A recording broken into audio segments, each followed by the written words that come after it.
Welcome back to the lecture series of microprocessors and microcontrollers.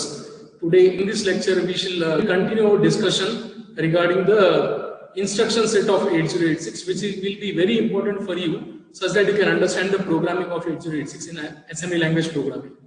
So as I said, we will be having a brief recap. Continuing that one, we will talk about the instruction set of 8086. So here there are total 6 categories of the instructions of 8086. There are more than 100 instructions in 8086 which are commonly used. So all those more than 100 instructions are categorized, grouped and categorized into these 6 groups. So the group 1 is data transfer instructions. As the name suggests, here we will study the instructions which are specifically used for the operation of transferring the data from one place to another place, or moving the data basically, okay, exchanging the data between two hardware modules. So this is particularly the group of the instructions where the data transfer instructions are there. Very good and simple example in this one is MOV instruction. Earlier while discussing addressing modes, we have seen that MOV instruction repeatedly in every example. So that MOV is for moving data.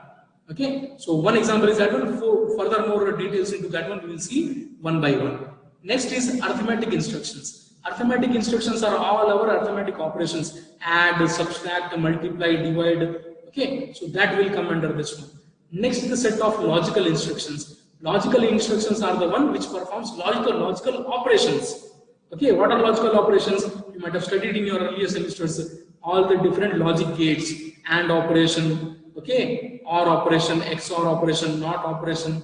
So these are all different logical operations here, including the shift, rotate. These all will be there in this logical operation set group.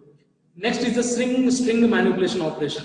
As I earlier also said that while discussing the addressing mode, we have dedicated addressing modes for the string manipulation instructions. So these are the string manipulation instruction group here.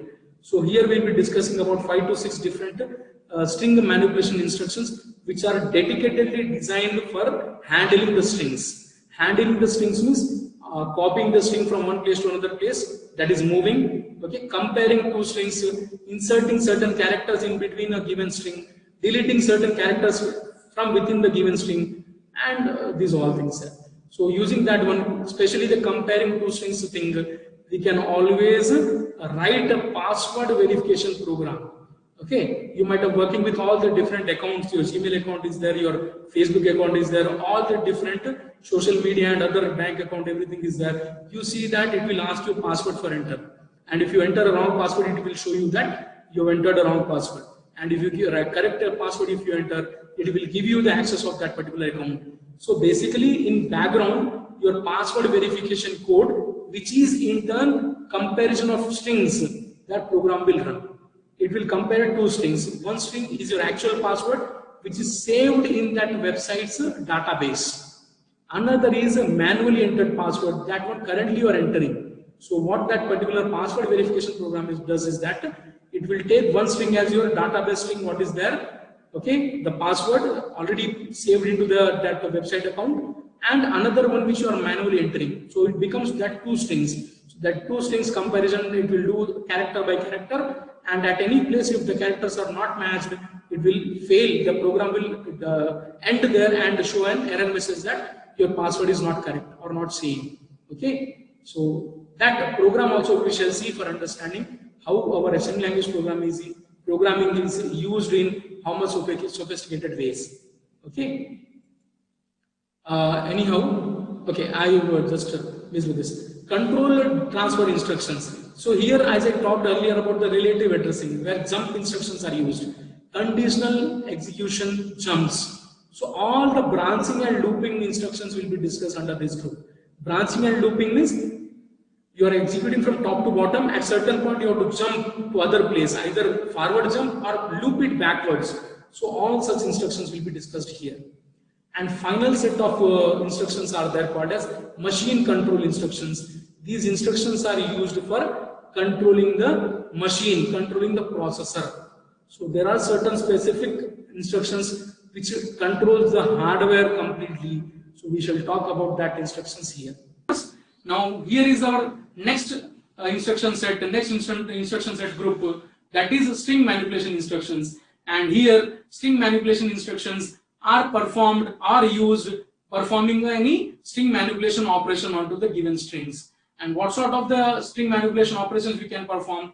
We can do it string character insertion into a given string, character deletion from the given string, you can compare two strings, you can move a string from one place to another place. So all these sort of operations you can do it. Okay, as you see, read it here particularly, we have all the different set of string operations that will be ending with either S or SB or SW. Here S indicates only, that means a string, SB indicates a string byte, 1 byte of the string character it will be taking, and SW means string word. So 2 bytes of the string character it will be taking into picture. So as earlier also we have seen one of the string manipulation instruction, that is move SB. So here move SB or move a string instruction is, there are total of 3 types are there: move string, move S, move string byte, move SB, and move string word, move string, move SW, MOV SW. So all these string manipulation instructions are of 3 variants are available: S, SB, and SW. They will be ending with either S or SB or SW. What's the significance? As I told you, when it is by default S, it will check the operand size and automatically decide whether it has to take a byte or a word. Instead, the programmer can specifically tell it that it has to operate upon the string bytes or string words. Byte means 8-bit of string character, and word means 16 bits of string character or string elements. So, and about all the string manipulation instructions, your SI and DI and direction flag are involved into this. Your SI is used for pointing your source of the string, DI is used to point your destination string, and direction flag is used to define whether the process of string manipulation instructions will be in auto incrementing or auto decrementing modes. When the direction flag is 0, it will be auto incrementing. When the direction flag is 1, it will be auto decrementing. So we'll start with the string manipulation instructions prefix. So basically REP, this is not an exact instruction, but it is used as a prefix to the string manipulation instructions. So earlier we have seen move SB, right? So we can write REP move SB, REP space move SB. So here repeat, REP, repeat is a prefix given to the string manipulation instructions such that the operation repeats certain times. And how many exact times it will repeat? It will repeat till the 0 flag is set. REPE, if we write it, it will be repeating till the 0 flag is set. And when does the 0 flag will set? 0 flag will set whenever the outcome of an ALU operation is 0. And here in this case, ALU will be doing that whenever executing repeat, E or repeat Z instruction, ALU will be performing a decrement operation upon the counter register CX. So how many times you want to repeat that number, you have to put that one into the counter register CX, and then use that repeat, move byte instruction, repeat compare string instructions, or repeat scan string instructions. When you use that one, it will be repeated certain number of times. Time means how many times, how many iterations of that particular instructions you have to do. That number you put that one in CX. Every time the processor executes that REP, it decrements the CX value by 1, and it stops doing that repeat when the CX becomes 0. So suppose there is a string available, 10 characters are there in your each string. You have to compare 2 strings. I write CX is equal to 10, then I write REP CMPSB, CMP or CMPSB or CMPS. So in that case, what happens? 10 times it will comparing the first character of the first string with the first character of second string. On a success match, it will go and compare the second characters of both and source and destination strings. In case our operations is not success, if they do not match in compare type of instructions, the repeat will break there and it will exit out of the loop, indicating that there is no proper compare possible. Okay, this is in case of compare. Otherwise, move string byte when we use it. If I write CX10, repeat move SB, so it will repeat 10 times. It will move 10 bytes of string from source location to the destination location. Repeat Z is repeat on 0, that means repeat till 0 flag is set. Another opposite of this one is that repeat NZ. Our next string manipulation, or the first string manipulation instruction, is move S, move SB, or move SW. Okay, so earlier what we have seen REP is not a string manipulation instruction. Instead, it is a prefix used for string manipulation instructions, such that how many times that string manipulation instruction iteration has to be repeated. So move, obviously it moves the string from one location in the data segment memory to the other location in the extra segment memory, because by default for all the string manipulation instructions, source are in data segment pointed by SI, destination are in extra segment pointed by DI. So here you can see what it does is it will move the data from the source place, that is data segment pointed by SI register, into the destination where it is extra segment pointed by DI. Okay, so string SB means it will move only 1 byte at a time, and when it is string word, it will move 2 bytes at a time. That's why in that operations you can check it out. If the DF is 0, auto incrementing, so the source and destination will be incremented by 1 and 1 automatically, and the DF is 1, that time they will be decremented by 1 and 1, both of them, the source and destination. Whereas when you write string word, that time you can see they are not incremented by 1, but instead they are incremented by 2, and also when the direction flag is 1, they are decremented by 2, because it's a word operation which involves 2 bytes movement. Next to this is a compare instruction word, which I already have told you that here it does compare. It is same as CMP, compare, normal compare instructions, which we have earlier seen in the arithmetic instruction set group. CMP, that one, it is used for comparing integers, but CMPS, CMPSD and CMPSW, they are used for comparing string bytes, string type of data, the characters of the string. Okay, so all the three conditions you can check it out. It will compare the source with the destination and checks whether it is greater, lesser or equal. And how it does? By checking the flag statuses. Because compare instructions are the one in which the results are not stored anywhere. The result is the flag modification itself. So you can check the carry flag. If it is 0, either the number operand 1 is greater or equal. Okay, and whenever the 0 flag is 0, it means that operand 1 is either greater, okay, or lesser but not equal. You can see when the ZF is 1, that means both the operands are same. So that is about the compare instruction, compare string byte and compare string word.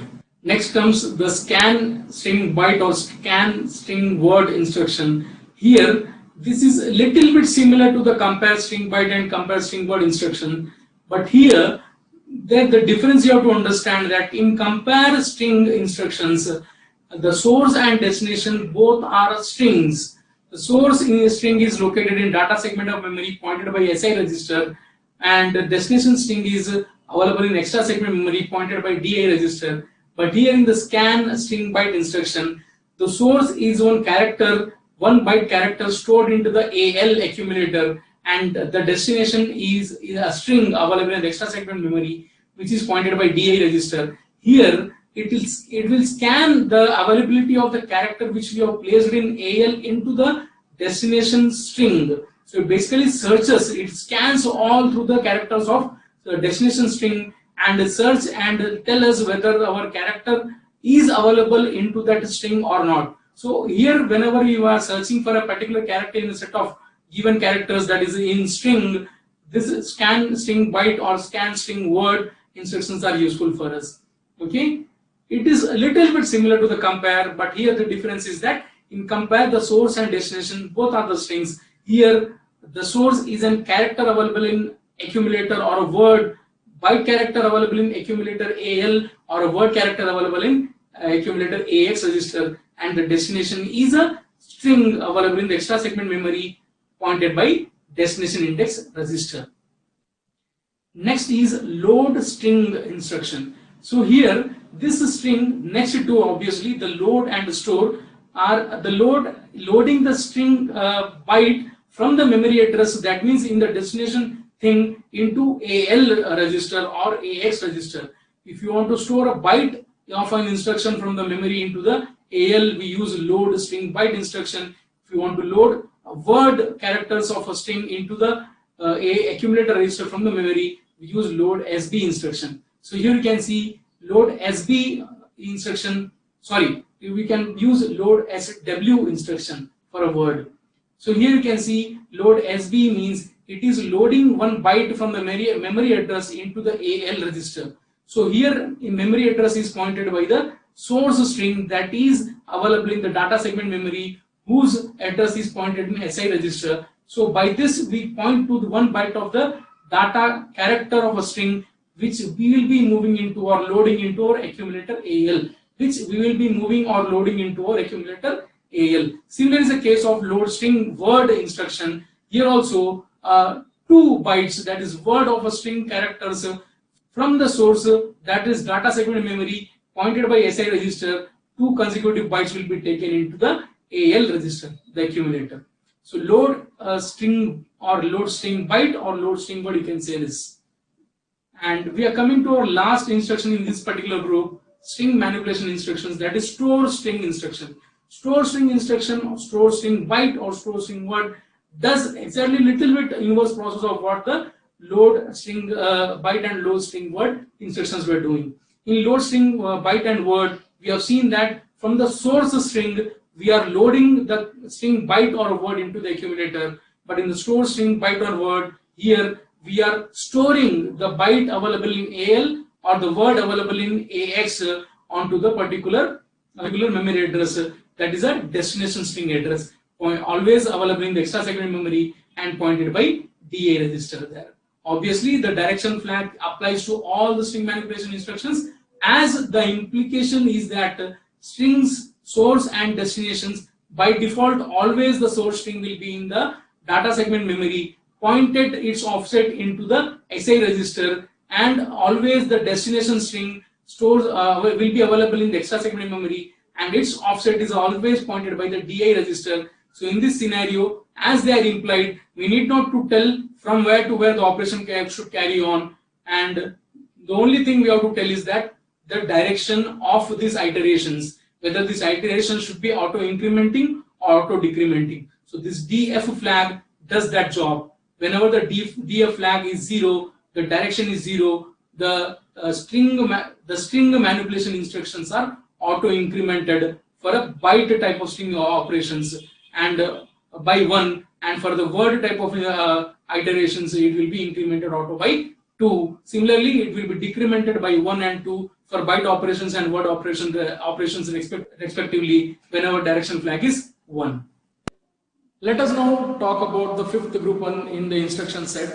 This particular group is control transfer instructions. Here it will be, and other names are also there for this group. We call this one as a program execution transfer or just a branching and looping instructions. So here in this majorly this group is again further categorized into 2 parts.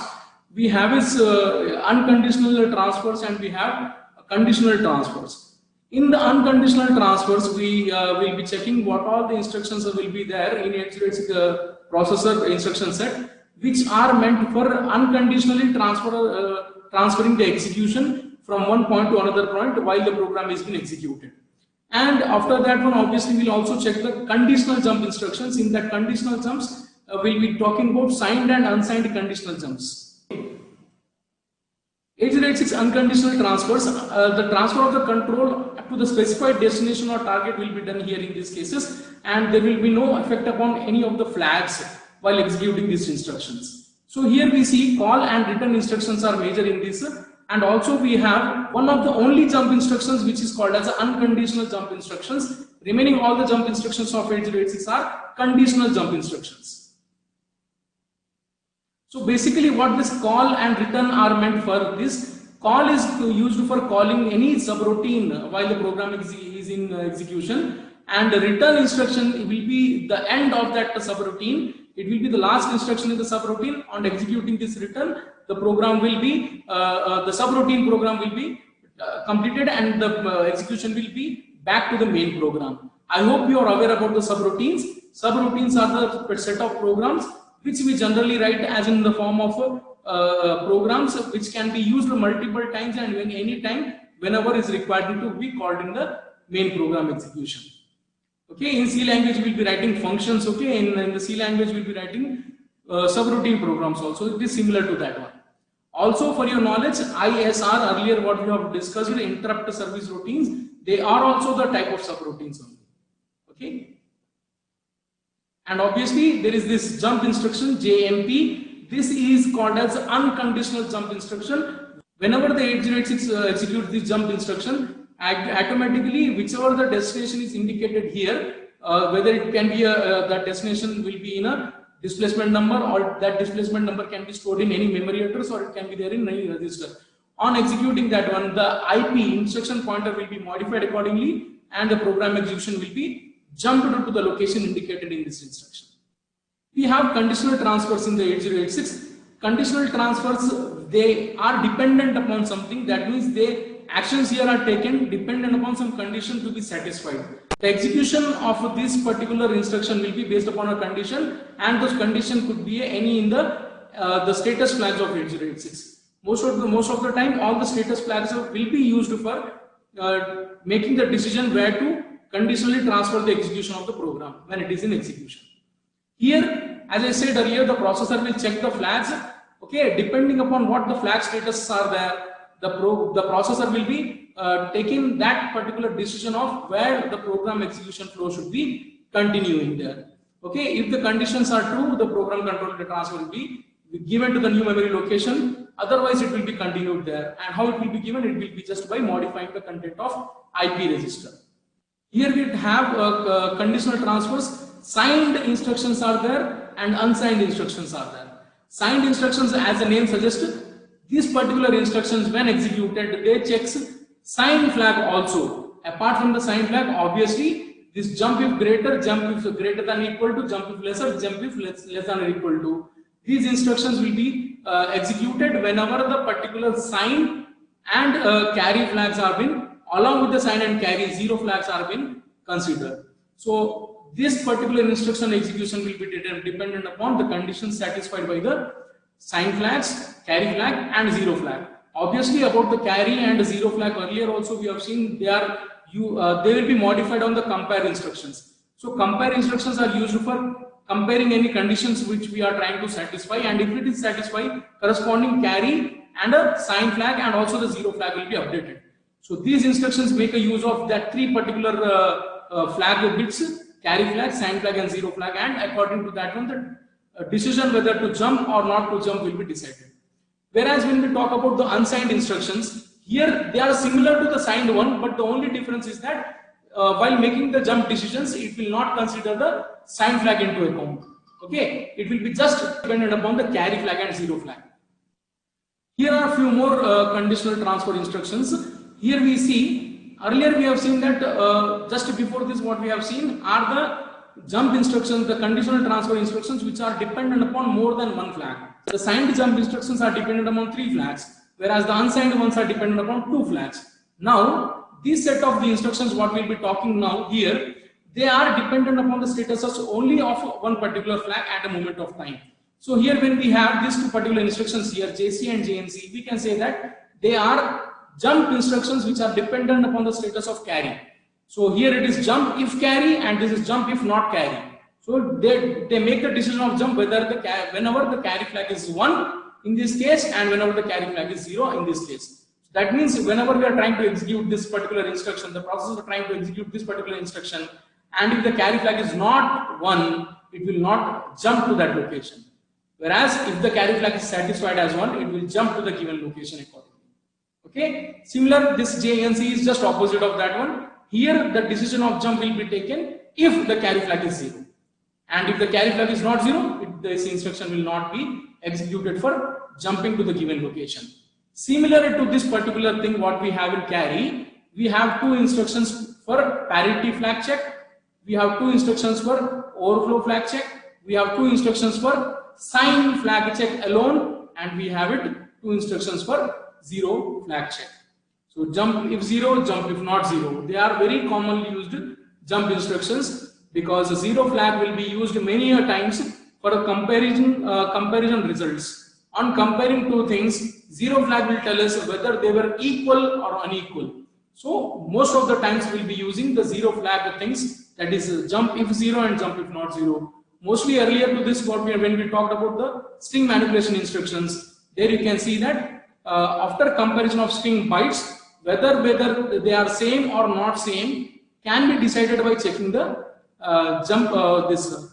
can be decided by checking the zero flag. Okay. When the zero flag is high set, that means the things are same, and when they are same, obviously compile instructions subtract them, and as a result of subtraction, the result will be 0, so zero flag will set. And in the other case, zero flag will not set because the things are not same. So you see that all these different conditional transfer instructions. Few more instructions which will be there in the branching and looping instructions. All we have discussed, they are the branching instructions so far. Looping instructions will be having a loop, L-O-O-P, loop instruction will be there. Loop, loop if equal, loop if not equal.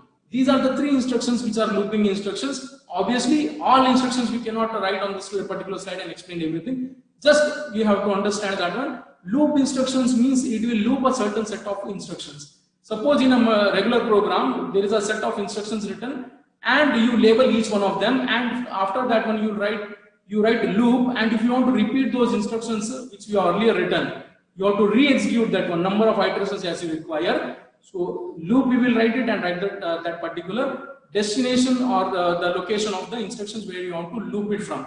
Okay, so set of instructions can be looped as by writing loop, L-O-O-P, loop instruction. And loop, how many times it will loop it, that control will be there, that number of times the loop should execute will be always there in the counter register CX. Okay, so loop instructions are similar to the repeat prefix what we have earlier seen in the string manipulation instructions. Repeat, REP was there, right? So repeat how many times, the CX number of times. Similarly, loop how many times, the CX number of times.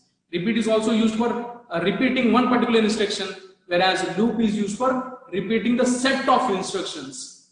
Okay, so from point A, then B, C, D, E will be there. At E, suppose it is there, loop we are writing. So, and loop to A, when we write it, it will re-execute from A, B, C, D, E. So this process goes on until the CX becomes 0. For every iteration, CX will be decremented by 1. So CX number of times the looping will happen. Okay.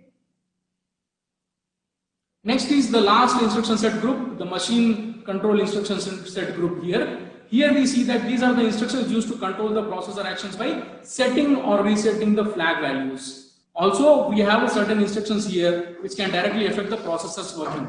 Okay, so here is a list of all the different instructions which are said to be as a machine control instructions. So here we have it, set and clear the carry flag. So STC is for setting the carry flag, CLC is for clearing the carry flag. Similar way, CMC is there for complementing the carry flag. That means if the earlier the carry flag is 0, you executing this instruction will make that on 1, and if it was 1, it will make this carry flag as, or that particular flag bit as 0. So then these two instructions are there for setting and clearing the direction flag. And the importance of the direction flag very clearly we have seen while discussing the string manipulation instructions.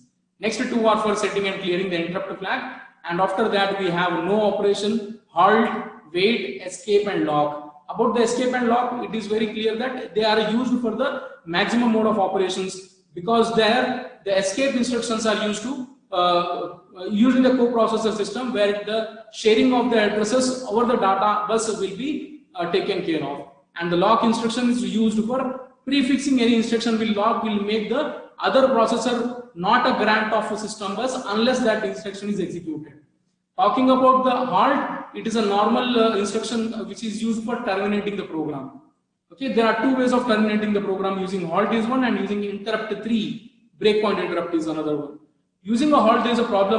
The problem with the halt instruction is that whenever we write this halt instruction for terminating our program, once the program execution is completed and when the processor executes this halt instruction, it will go to the halt state, and revoking from the halt state, the only way is to reset the processor again. That means we have to restart the processor again, and in that cases we will not be able to see all the different effects or the results about our program. So generally we want to use this one. We instead use a type of a int3 type of a termination, where int3 will create a breakpoint at that point such that all the earlier instructions are executed and their effect upon the processor, that means their internal registers, the memory and the flag statuses, we can check it. Simply to understand, for terminating, we have a tape, in a tape recorder we'll be having two type of buttons. One will be for pausing and another will be for stopping it completely. So earlier when we had that cassettes, real cassettes, and when we use a pause button, you can resume again back from the same point. But instead when you use a stop button, you have to restart it from the whole starting point. So the halt will make it to stop, restart it from the starting point, whereas our int3 make it pause, such that if you want to wish to start it from the same point, you can do it. Okay, so hope this analogy will make you understand the difference between the halt and int3 types of termination of a program. The wait instruction earlier also we have talked about. Okay, whenever a wait instruction is executed, the processor will go into a waiting state such that it can build a synchronization with the slower modules in the system. Such as if the memories are slower, the wait instruction will create the wait time cycles to continuously being generated such that the proper synchronization can happen, and this waiting state can be revoked only by triggering the test pin in the hardware. Earlier we have talked about this one. So you have to trigger the test pin such that the waiting state of the processor can be revoked.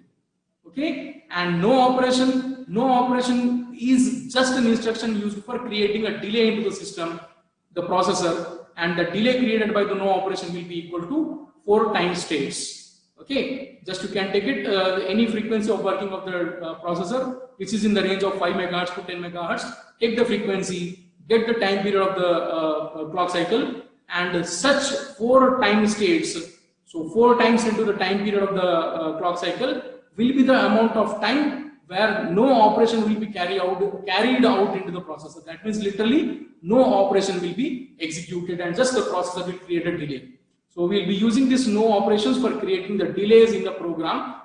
So we have discussed about the no operation. So that is it about all the different instructions in the machine control instructions, and that also conclude our discussion of the instruction set of the 8086. So we have discussed all the instruction set of 8086 in 6 groups, and we have seen almost every instructions of use which will be used for us for writing the programs in 8086. Okay, we shall see some sample programs later. That will be all for the today's lecture.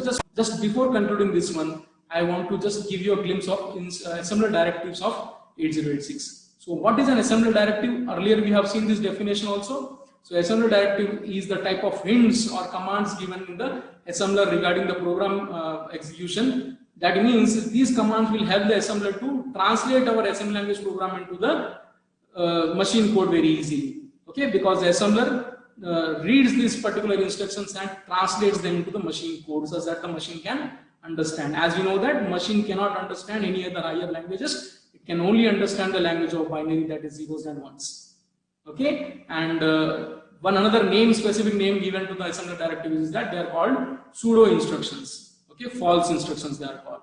So false instructions because they are not the instructions to the processor, but instead they are the instructions to the assembler. Okay, such that it translate our code easily. So here listed the use of the assembler directives here, and just a brief list of all the assembler directives which we will be using in our program. So this all we shall discuss in our next class. So that is it for this today's lecture. Thank you everybody. Seeing you in the next class. Bye.